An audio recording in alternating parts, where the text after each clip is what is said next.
ইয়েমেনের আকাশে ধোঁয়া আর মাটির বুকে রক্তের দাগ। হাজার হাজার মানুষ রাজপথে নেমে এসেছে, তাদের হাতে প্ল্যাকার্ড, কণ্ঠে একটাই স্লোগান, আমেরিকার মৃত্যু, ইসরায়েলের মৃত্যু। মার্কিন বিমান হামলায় নিহত 53 জনের রক্তে রঞ্জিত ইয়েমেনের মাটি, আহত প্রায় 100, এর মধ্যে 5 শিশু ও 2 নারী। হুথি নিয়ন্ত্রিত ইয়েমেনে এই হামলা শুধু একটি আক্রমণ নয়, এটি একটি যুদ্ধের সূচনা।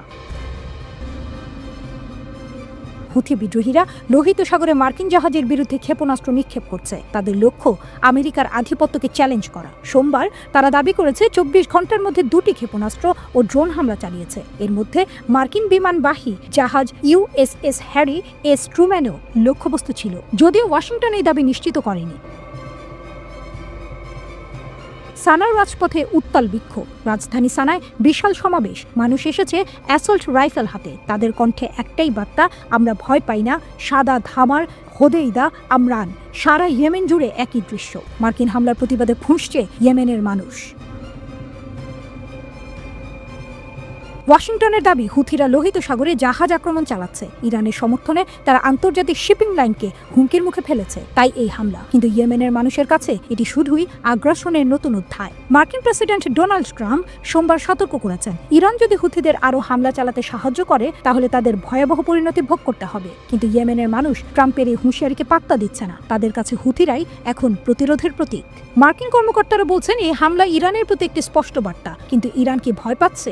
সোমবার ইরানের পররাষ্ট্র মন্ত্রণালয় জানিয়েছে তারা ট্রাম্পের আলোচনার আমন্ত্রণ বিবেচনা করবে, কিন্তু ওয়াশিংটনের কথা ও কাজের মধ্যে ফারাক নিয়ে তাদের সন্দেহ আছে। ইয়েমেনের পাশাপাশি গাজায় চলছে রক্তপাত। সোমবার ইসরায়েলি বিমান হামলায় 3 ফিলিস্তিনি নিহত, তারা একই পরিবারের সদস্য। এরপর মধ্য গাজায় আরেকটি হামলায় এক বাবা ও তার ছেলে নিহত। মোট মৃত্যু বেড়ে দাঁড়িয়েছে 5-এ। গাজার আকাশে এখন ইসরায়েলি ড্রোনের গুঞ্জন। ইসরায়েলি প্রধানমন্ত্রী বেনিয়ামিন নেতানিয়াহু এই সপ্তাহে শিন বেটের প্রধান রোনেনবার্গকে বরখাস্ত করার চেষ্টা করছেন। তার বিরুদ্ধে কর্তৃত্ববাদের অভিযোগ। ইসরায়েলের অভ্যন্তরীণ নিরাপত্তা ব্যবস্থায় এই সংকট কি নতুন অস্থিরতা ইঙ্গিত দিচ্ছে? হুথি নেতারা স্পষ্ট জানিয়েছেন, আমরা পিছু হটব না, লোহিত সাগরে তাদের আক্রমণ অব্যাহত থাকবে। মার্কিন হামলা তাদের দমাতে পারেনি, বরং আরও উস্কে দিয়েছে। ইয়েমেনের মানুষ যুদ্ধের এই নতুন অধ্যায়ে দাঁড়িয়ে আছে অটল। তাদের কাছে হুথিরাই এখন মুক্তির প্রতীক। মার্কিন হামলা, ইসরায়েলি আগ্রাসন, সবকিছুকে তারা মোকাবেলা করবে, কারণ তাদের কাছে হারানোর কিছুই নেই। ইয়েমেন আজ একটি যুদ্ধক্ষেত্র। হুথিরা নায়কের আসনে। মার্কিন হামলা, ইসরায়েলি আগ্রাসন, সবকিছুকে তারা চ্যালেঞ্জ করছে। এই যুদ্ধ শুধু ইয়েমেনের নয়, এটি পুরো মধ্যপ্রাচ্যের ভবিষ্যৎ নির্ধারণ করবে। প্রশ্ন হচ্ছে, কে জিতবে এই যুদ্ধে? সময় দেবে উত্তর।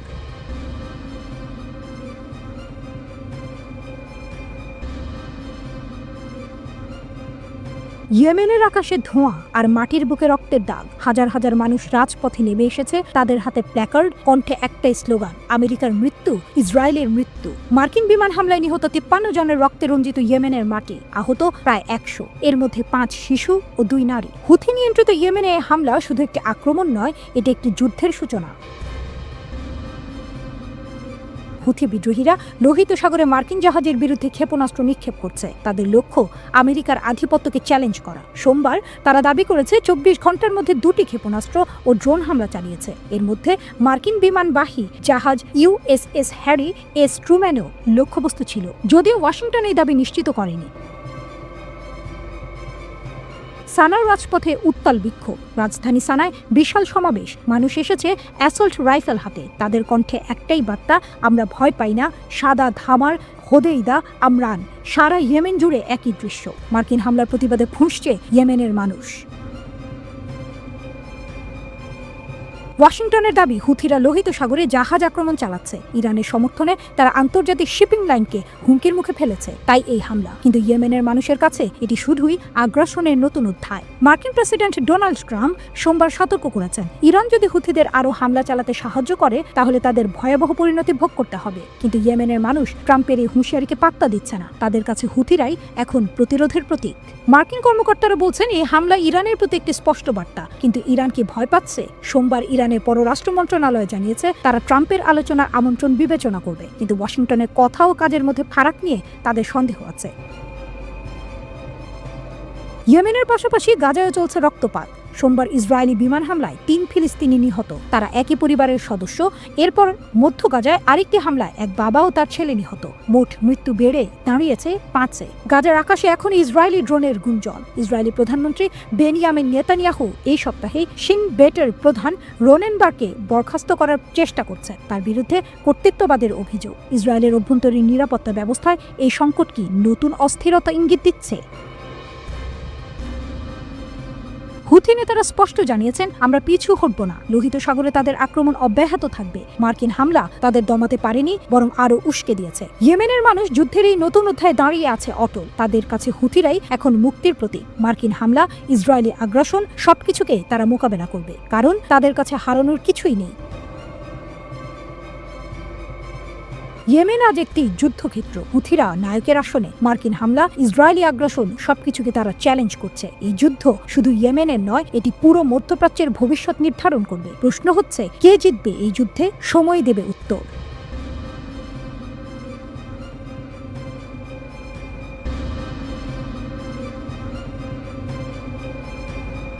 লোহিত সাগরের উত্তাল জলরাশিতে হুথিদের হামলা এখন আন্তর্জাতিক শিরোনাম। তাদের হাতে রয়েছে অত্যাধুনিক অস্ত্র, ক্রুজ ক্ষেপণাস্ত্র, ব্যালিস্টিক মিসাইল, কামিকাজে ড্রোন, এমনকি চালকবিহীন জাহাজ ইউএসভি। এই অস্ত্রগুলোর সামনে মার্কিন জাহাজও নিরাপদ নয়। হুথিরা কিভাবে এত শক্তিশালী হলো? তাদের সামরিক সক্ষমতা কেমন?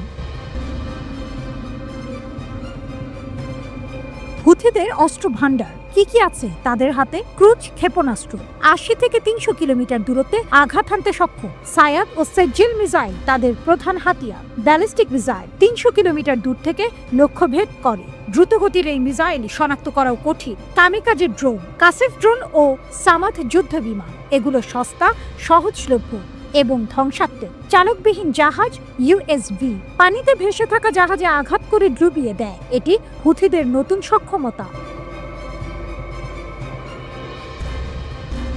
হুথিদের হামলার কৌশল, কিভাবে তারা আঘাত হানে? দ্রুত ও নিখুঁত। ব্যালিস্টিক মিসাইল ও ক্রুজ ক্ষেপণাস্ত্র দ্রুত গতিতে আঘাত হানে, শনাক্ত করা প্রায় অসম্ভব। ড্রোনের ব্যবহার, কামিকাজে ড্রোন জাহাজের ডেকে আগুন ধরিয়ে দেয়। এটি সস্তা কিন্তু ভয়ানক কার্যকর। ইউএসভির ভয়াবহতা, চালকবিহীন জাহাজ জাহাজের গায়ে ফুটো করে ডুবিয়ে দেয়। এটি হুথিদের নতুন অস্ত্র, যা মার্কিন নৌবাহিনীকেও চিন্তিত করেছে। সমুদ্রের ইতিহাসবিদ সাল মার্কো লোগিয়ানো বিবিসিকে বলেন, ব্যালিস্টিক এবং ক্রুজ এই দুই ধরনের ক্ষেপণাস্ত্রই ড্রোনের চেয়ে অনেক বেশি শক্তিশালী, কারণ তাদের সাথে বড় যুদ্ধাস্ত্র থাকে এবং আরও বেশি গতিশক্তি থাকে। মার্কো গলিয়ানো বলেন, একমুখী ড্রোনগুলোর সংখ্যায় অসংখ্য, কারণ এগুলো খুবই সস্তা এবং সহজেই ব্যবহার করা যায়, তবে একটু ধীর গতি। এই ড্রোনগুলো ঠিক পানির ওপর জাহাজের ভেসে থাকা জায়গা বরাবর আঘাত করে এবং তা থেকে আগুন ধরে যাওয়াটা হলো সবচেয়ে দুশ্চিন্তা। হুথিদের সাফল্য কতটা শক্তিশালী তারা? সৌদি আরবের উপর হামলা। ২০১৭ সাল থেকে হুথিরা সৌদি তেল স্থাপনা ও জাহাজে ব্যাপক হামলা চালিয়েছে। লোহিত সাগরে আধিপত্য, গাজায় ইসরায়েলের গণহত্যার প্রতিবাদে হুথিরা লোহিত সাগরে ইসরায়েলি ও মার্কিন জাহাজের চলাচল বন্ধ করে দিয়েছে। মার্কিন জাহাজে হামলা, ২০২৩ সালে জানুয়ারিতে হুথিরা প্রথমবারের মতো চালকবিহীন জাহাজ ব্যবহার করে মার্কিন জাহাজে হামলা চালায়। হুথিদের পেছনে কারা? হুথিরা ইরানের এক্সিস অফ রেজিস্ট্যান্স প্রতিরোধ বলয়ের অংশ। এই জোটে রয়েছে লেবাননের হিজবুল্লাহ, গাজায় হামাস।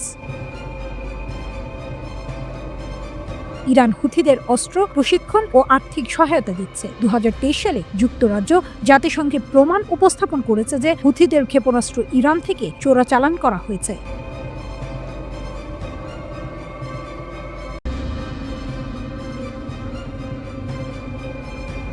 মার্কিন হামলা, ইরানকে বার্তা, ইয়েমেনের আকাশে আবারও বোমার ঝড়। মার্কিন প্রেসিডেন্ট ট্রাম্পের নির্দেশে ইয়েমেন জুড়ে সামরিক হামলা চালানো হয়েছে। নিহত কমপক্ষে ৩১ জন। হুথি নেতাদের লক্ষ্যবস্তু করা হয়েছে, কিন্তু এখানেই শেষ নয়, আরও বড় কিছু আসছে। এবার ইরানি লক্ষ্যবস্তুতে আঘাত। মার্কিন জাতীয় নিরাপত্তা উপদেষ্টা মাইক ওয়ালটজ হুঁশিয়ারি দিয়েছেন, শুধু হুথিরাই নয়, ইরানের সামরিক স্থাপনাও আঘাতের টার্গেট। কোন কোন লক্ষ্যবস্তু? হুথিদের গোয়েন্দা তথ্য জোগানো ইরানি জাহাজ, ইরানি সামরিক প্রশিক্ষক, বিশ্ব অর্থনীতিতে আঘাত হানতে ব্যবহৃত ইরানি সরঞ্জাম। ট্রাম্পের নতুন পরিকল্পনা। ট্রাম্প চায় ইরানের সাথে নতুন পারমাণবিক চুক্তি হোক, কিন্তু ইরান বলছে না, ইরানের আঞ্চলিক মিত্রদের ওপর নিষেধাজ্ঞা মানবে না। ইয়েমেনে মার্কিন আগ্রাসনের কড়া নিন্দা জানিয়েছে ইরান। তাহলে পরবর্তী ধাপে কি? ওয়ার্ল্ড স্পষ্ট জানিয়ে দিয়েছেন, আমরা শুধু হুথিদের নয়, ইরানকেও জবাবদিহি করাবো। মার্কিন হামলা কি ইরানের বিরুদ্ধে যুদ্ধে রূপ নেবে? ইরান কি প্রতিশোধ নেবে? হুথিরা কি আরও শক্তিশালী হয়ে উঠবে? হুথি বিদ্রোহীদের লক্ষ্যবস্তু করে যুক্তরাষ্ট্রের প্রেসিডেন্ট ডোনাল্ড ট্রাম্পের যে কোনো আক্রমণের বিরুদ্ধে কঠোর প্রতিশোধ নেওয়ার হুমকি দিয়েছে ইরান। ইসলামিক রিভলিউশনারি গার্ড কোরের কমান্ডার হোসেন সালামি রোববার এক বিবৃতিতে জানান, আমরা যুদ্ধ খুঁজছি না, তবে যদি কেউ আমাদের বিরুদ্ধে হুমকি দেয়, আমরা উপযুক্ত, সিদ্ধান্তমূলক এবং চূড়ান্ত পদক্ষেপ নেব। ট্রাম্প ইরানকে তাৎক্ষণিকভাবে হুথি বিদ্রোহীদের সমর্থন বন্ধ করার আহ্বান জানিয়ে তার সামাজিক মাধ্যম ট্রুথ সোশ্যালে বলেন, আমেরিকা আপনাকে সম্পূর্ণ দায়ী করবে এবং আমরা এতে কোমল হব না। ইরানের পররাষ্ট্রমন্ত্রী আব্বাস আরাকচি এক বিবৃতিতে বলেন, যুক্তরাষ্ট্রের ইরানের পররাষ্ট্রনীতির ওপর চাপ দেওয়ার কোনো অধিকার নেই।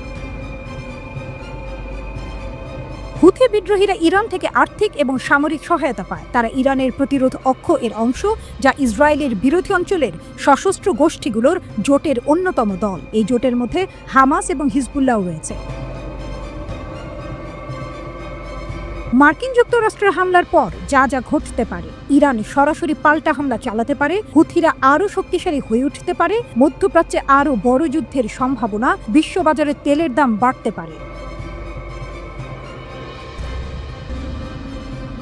ইসরায়েল নতুন করে হিজবুল্লাহর বিরুদ্ধে হামলা চালাতে পারে। এখন প্রশ্ন হলো, এরপর কি? মধ্যপ্রাচ্য কি আরও বড় যুদ্ধের দিকে যাচ্ছে? ট্রাম্প প্রশাসন কি ইরানের বিরুদ্ধে সরাসরি হামলার পরিকল্পনা করছে? ইরান কি এবার বড় ধরনের পাল্টা প্রতিক্রিয়া দেখাবে? হুথিদের মামলা কি মার্কিন নৌবহর পর্যন্ত পৌঁছবে? রাশিয়া ও চীন কি ইরানকে প্রকাশ্যে সমর্থন দেবে?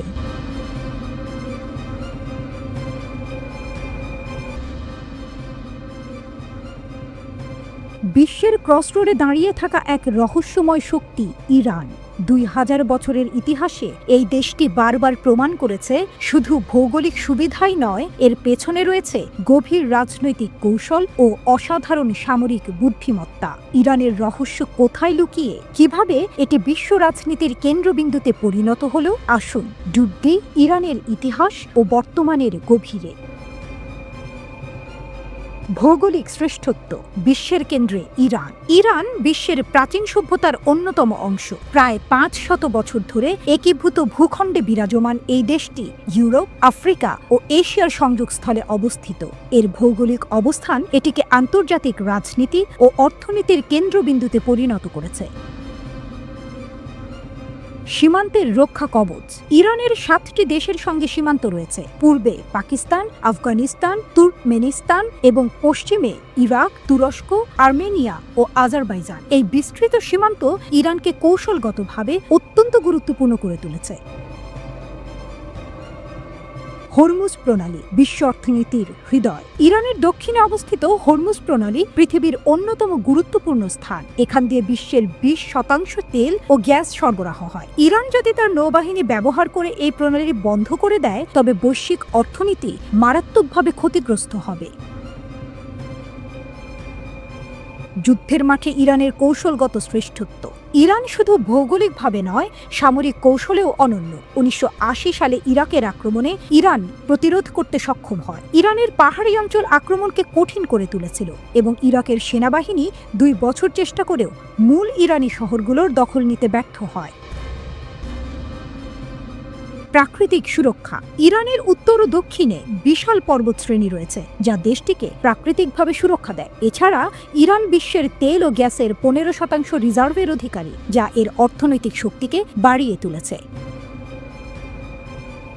1979 সালের ইসলামী বিপ্লব বিশ্ব রাজনীতিতে নতুন অধ্যায়। 1979 সালের ইসলামী বিপ্লবের পর ইরান বিশ্ব রাজনীতিতে একটি গুরুত্বপূর্ণ ভূমিকায় প্রবেশ করে। আমেরিকার সঙ্গে সম্পর্কের অবনতি এবং ইসরায়েলের বিরুদ্ধে অবস্থান গ্রহণের মাধ্যমে ইরান পুরো মধ্যপ্রাচ্যে তার প্রভাব বিস্তার করেছে। প্রতিরোধ অক্ষের নেতা ইরান হামাস, হিজবুল্লাহ ও হুথিদের মতো গ্রুপগুলোকে সমর্থন দিয়ে তার শত্রুদের ওপর চাপ সৃষ্টি করে। এসব গোষ্ঠী ইসরায়েল ও অন্যান্য আরব দেশগুলোর বিরুদ্ধে প্রতিরোধ গড়ে তোলে। প্রযুক্তিতে ইরানের উত্থান। ইরানের ড্রোন প্রযুক্তি ক্রমাগত উন্নত হচ্ছে। মধ্যপ্রাচ্যের বিভিন্ন অঞ্চলে ইরানের তৈরি ড্রোন ব্যবহার করে হামলা চালানো হচ্ছে, যা ইরানের সামরিক ক্ষমতাকে বাড়িয়ে তুলেছে। পশ্চিমা শক্তির জন্য চ্যালেঞ্জ। ইরান পশ্চিমা শক্তিগুলোর জন্য একটি কঠিন লক্ষ্য হয়ে দাঁড়িয়েছে। এর সামরিক শক্তি, ভৌগোলিক অবস্থান এবং রাজনৈতিক কৌশল এই দেশটিকে কেবল শক্তিশালীই করেনি, বরং তা বিশ্বমঞ্চে একটি গুরুত্বপূর্ণ খেলোয়াড়ের মর্যাদা দিয়েছে।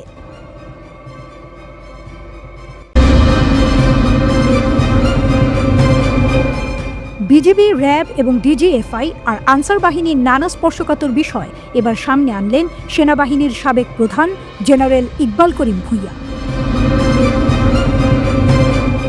সাবেক প্রধানমন্ত্রী নিরাপত্তা উপদেষ্টা তারিক আহমেদ সিদ্দিক তাকে কিভাবে চ্যালেঞ্জের মুখে ফেলেছিলেন, মেজর জেনারেল জিয়াউল হাসান কেন তাকে হত্যার ষড়যন্ত্র করেছিলেন, এসএসএফ, ডিজিএফআই এর পোস্টিং পেতে তরুণ অফিসাররা কী কৌশল নিতেন, এমন অনেক প্রশ্নের উত্তর নিজের ফেসবুকে তুলে ধরেছেন আইকেবি। 6 কিস্তিতে এই পোস্টগুলো প্রকাশ করা হয়, যার সব শেষটি সামাজিক মাধ্যমে এসেছে গত 14 মার্চ। পোস্টের শুরুতেই তরুণ অফিসাররা কেন এসএসএফ, র্যাব, ডিজিএফআই বা এই জাতীয় সংস্থায় যেতে মরিয়া সে বিষয়টি তুলে ধরেছেন ইকবাল করিম ভূঁইয়া। আর এক্ষেত্রে তারা কী কৌশল অবলম্বন করছেন সেটিও প্রকাশ করেছেন আইকেবি। তিনি লিখেছেন, গাড়িতে ভ্রমণ করার সময় আমার এডিসি পাশের সিটে বসতেন। একবার আমার প্রথম এডিসি ক্যাপ্টেন তৌহিদ জানালেন, এখনকার অনেক তরুণ অফিসার ইচ্ছে করে কোর্সে বেশি নম্বর পেতে চান না, কারণ শীর্ষস্থানে এ বা এ প্লাস পেলে তাদের পোস্টিং হয় এডিসি হিসেবে, অথবা ব্রিগেড বা ডিভিশন সদর দফতরে স্টাফ অফিসার হিসেবে, বা বিএমএ বা SINDT-তে প্রশিক্ষক হিসেবে, যেগুলোতে ভবিষ্যতের উন্নতির তেমন সুযোগ থাকে না। কিন্তু একটা ভালো মানের বি পেলে এসএসএফ, র্যাব, ডিজিএফআই বা এই জাতীয় সংস্থায় পদ পাওয়া যায়, যেখানে পদোন্নতির সম্ভাবনা বেশ উজ্জ্বল। আমি এই দৃষ্টিভঙ্গি পাল্টাতে চেষ্টা করেছিলাম, কিন্তু সেই উচ্চ প্রোফাইল পোস্টিংগুলোর চাকচিক্য, তুলনামূলক স্বাধীনতা এবং ক্যারিয়ারের সুযোগ অনেককে আকর্ষণ করত। SSFE এত বেশি জুনিয়র অফিসার নিয়ে নিত যে MS শাখা অন্যান্যদের চাহিদা মেটাতে গলদঘর্ম হতো। এসএসএফে কাজ করার সময় তারা নানা বিতর্কিত লোকজনের সংস্পর্শে আসতো এবং এতে তাদের রেজিমেন্টাল মানসিকতার কিছুটা হলেও ক্ষয় হতো। আমার দুশ্চিন্তা আরও বেড়ে গেল যখন শুনলাম এসএসএফ এর একজন অফিসার মেজর রবি এসএসএফ আর PGR এর অফিসারদের উৎসাহ দিচ্ছেন একজন মিস্টার নবীর কাছে টাকা বিনিয়োগ করতে, যিনি শেয়ার বাজারে লাভজনক মুনাফার প্রতিশ্রুতি দিচ্ছিলেন। এতে DGSSF মেজর জেনারেল মিয়া আবেদিন যুক্ত ছিলেন বলে কানে আসে এবং মনে হয় নিরাপত্তা উপদেষ্টাও বিষয়টি জানতেন। পরে আমার পুরনো ইউনিটের একজন অফিসার আমাকে জানান, যারা এই বিনিয়োগ করেছিলেন তারা মুনাফা বা লভ্যাংশ দূরের কথা আসল টাকাও ফেরত পাচ্ছেন না, কারণ শেয়ার বাজারে ধস নেমেছে। তিনি আরও বলেন, নিরাপত্তা উপদেষ্টা তাকে DGFI আর র্যাব ব্যবহার করে এই টাকা উদ্ধারের নির্দেশ দিয়েছেন। আমি তাকে সাবধানে ও নিজের বিবেচনা অনুযায়ী এগোতে বললাম। অল্প কিছুদিন পর মিস্টার নবীর সন্দেহজনক মৃত্যু সারা দেশের সংবাদপত্রে শিরোনাম হয়। ডিজিরা তাদের ক্ষমতা ব্যবহার করে বেনিফিট পেতেন। একজন স্ত্রী একটি প্রতিষ্ঠানের পরিচালক ছিলেন, যিনি ব্যবসায়ীদের উদ্বুদ্ধ করতেন ওখানে বিনিয়োগ করতে। আরেকজন প্রধানমন্ত্রীর সচিবালয় থেকে অবৈধ VOIP চালাতেন। প্রধানমন্ত্রীকে আমি দেখালাম কি পরিমাণ ফোন কল মাসে প্রায় 1 মিলিয়ন SSF লাইনের মাধ্যমে বেরিয়ে যাচ্ছে। তিনি খুব অবাক হয়ে প্রিন্সিপাল সেক্রেটারি আবুল কালাম আজাদকে তদন্ত করতে বলেন। পরের বার ওনার সাথে দেখা হলে তিনি আমাকে জানান তদন্তের অভিযোগগুলো সত্য প্রমাণিত হয়েছে। বিজিবি, র্যাব, SSF ও আনসার নিয়ে আমার যত অভিজ্ঞতা। পঞ্চম অংশ। একদিন সেনা প্রধানের কার্যালয়ে বোমা আতঙ্ক দেখা দেয়। অফিসে কার্যরত সবাইকে তাদের অফিস থেকে বের করে দেওয়া হয়। Director military intelligence brigadier general Zaglul বোমা নির্ণয় যন্ত্রপাতি সহ তার টিম নিয়ে দৌড়ে আসেন।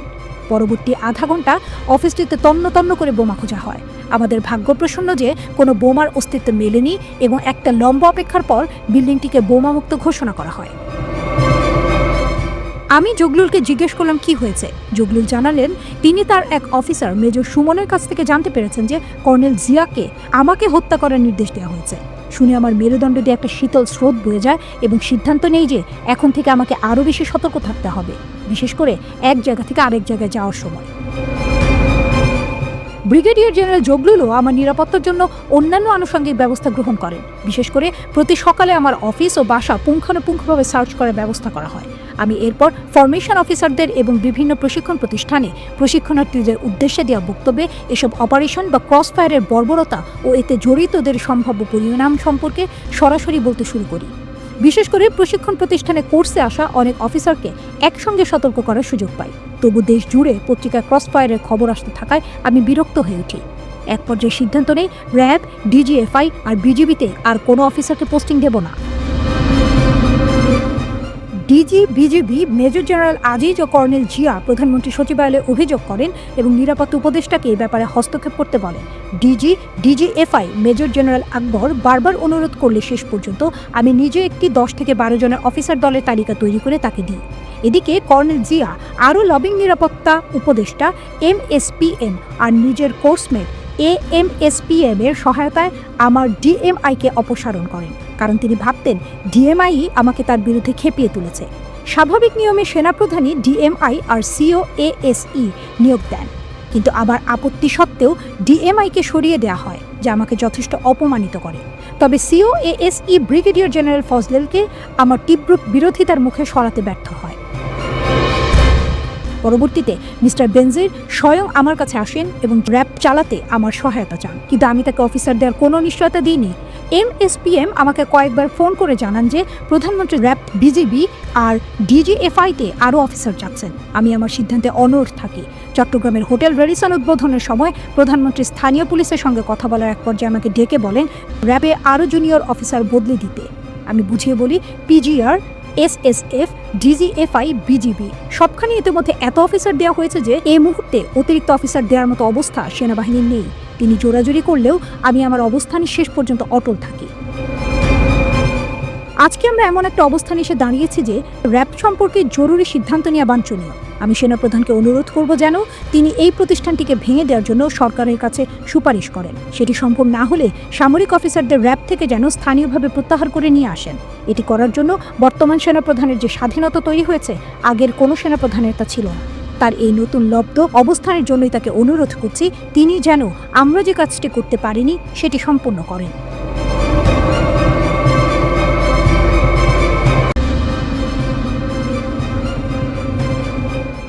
ষড়যন্ত্রের গভীরে বাংলাদেশ, 14 ইনসাইডার, ভারতীয় এজেন্ট নাকি ক্ষমতার লড়াই? আল জাজিরা সাংবাদিকের চাঞ্চল্যকর দাবি। কারা চালাচ্ছে বাংলাদেশকে অস্থিতিশীল করার নীল নকশা? অন্তর্বর্তী সরকারের কেন্দ্রস্থলে বসে থাকা একদল ইনসাইডার বাংলাদেশের রাজনৈতিক ভবিষ্যৎকে টার্গেট করেছে। আল জাজিরার অনুসন্ধানী সাংবাদিক জুলকারনাইন সায়েরের ফেসবুক পোস্টে উঠে এসেছে চাঞ্চল্যকর দাবি। 14 জন ইনসাইডার দেশকে অস্থিতিশীল করতে মরিয়া। তাদের লক্ষ্য সাধারণ নির্বাচন বাধাগ্রস্ত করে ক্ষমতা দীর্ঘায়িত করা এবং রাজনৈতিক সরকার গঠনের পথ রুদ্ধ করা। কিন্তু প্রশ্ন, এরা কি সরকারের ভেতরের ক্ষমতাধর ব্যক্তি, নাকি ভারতীয় এজেন্টদের মদতপুষ্ট গোষ্ঠী, নাকি দুটোই? সায়েরের মতে এই চক্র শুধু সরকারের উপদেষ্টা পরিষদ বা সচিবালয়েই সীমিত নয়, তাদের নেটওয়ার্ক বিস্তৃত হয়েছে সেনাবাহিনীর অভ্যন্তরেও। তাদের কৌশল সংস্কারের নামে নির্বাচন পিছিয়ে দেয়া, সামরিক বাহিনীতে অস্থিরতা ছড়ানো এবং শেষ লক্ষ্য হিসেবে প্রধান উপদেষ্টাকে নেতিবাচকভাবে প্রভাবিত করা। বিএনপি দীর্ঘদিন ধরে এমন আশঙ্কার কথা বললেও এবার সেনাপ্রধানের সতর্কবার্তায় মিলেছে নতুন মাত্রা। বোঝাপড়ার সংকট না কাটলে শান্তি আসবে না। সায়েরের দাবি অনুযায়ী যদি যথাসময় নির্বাচন না হয় তাহলে ডক্টর মোহাম্মদ ইউনূস পদত্যাগ করতে বাধ্য হবেন। আর সেই শূন্যস্থান দখলের জন্য এই চক্র ইতিমধ্যেই তাদের পছন্দের একজনকে ক্যাবিনেটে ঢুকিয়েছেন। সাংবাদিক নাম উল্লেখ না করলেও ইঙ্গিত দিয়েছেন সম্প্রতি নিযুক্ত এক বিতর্কিত উপদেষ্টা এর দিকে। অন্যদিকে ভারতীয় মিডিয়ার দাবি প্রধানমন্ত্রী মোদীর কঠিন বার্তা বহন করে 4 গোপন দূত ঢাকার অভিজাত এলাকায় বৈঠক করছে। যদিও অনেকে এটিকে গুজব বলেছেন, কিন্তু প্রশ্ন, ভারত বাংলাদেশের সম্পর্কের আড়ালে কি চলছে? অন্য খেলা? সায়ের তার পোস্টে লিখেছেন 14 জনের একটা চক্র বাংলাদেশে বিএনপি, জামায়াত, বাম, ডান, আওয়ামী লীগ সহ কোনো মূলধারার রাজনৈতিক দল যেন কিছুতেই সহসা নির্বাচনের মাধ্যমে দেশের রাষ্ট্র ক্ষমতা আসতে না পারে সে বিষয়ে অত্যন্ত দুরভিসন্ধিমূলক পরিকল্পনায় লিপ্ত আছে। বিভিন্ন কর্মকাণ্ডের মাধ্যমে এই চক্র বাংলাদেশকে একটি অকার্যকর রাষ্ট্রে পরিণত করে রাষ্ট্র ক্ষমতার শীর্ষে আরোহণের স্বপ্ন দেখছে। তাদের এই স্বপ্ন বাস্তবায়নের পথে মূল বাধা বাংলাদেশ সেনাবাহিনীর প্রধান জেনারেল ওয়াকারুজ্জামান। একই গোষ্ঠী প্রধান রাজনৈতিক দল বিএনপি এবং জামায়াতে ইসলামীকেও বেকায়দায় ফেলতে অতি তৎপর। বাংলাদেশে বর্তমান অন্তর্বর্তী সরকার যেন সহসা সুষ্ঠুভাবে নির্বাচন আয়োজন করতে না পারে সেই লক্ষ্যে এরা অগ্রসর হচ্ছে। জামায়াতকে বাজেভাবে উপস্থাপন করতে এরা বিভিন্ন গোষ্ঠীকে ব্যবহার করছে। দাঁড়িয়ে টুপি পরলেই যে কেউ জামায়াত সংশ্লিষ্ট, আপনাদের এই ধারণা বাদ দেওয়া সে কারণেই বেশ জরুরি। বিএনপির অভ্যন্তরীণ কিছু সমস্যার সুযোগও একে শতভাগ ব্যবহার করছে। আর দেশের পরিস্থিতি উত্তপ্ত করতে প্রতিনিয়ত এরা বিশেষ একটি গোষ্ঠীকে মাঠে নামিয়ে অহেতুক মত সৃষ্টি করছে। যথাসময়ে আপনারা এদের নাম, বিস্তারিত এবং মূল উদ্দেশ্য জেনে যাবেন।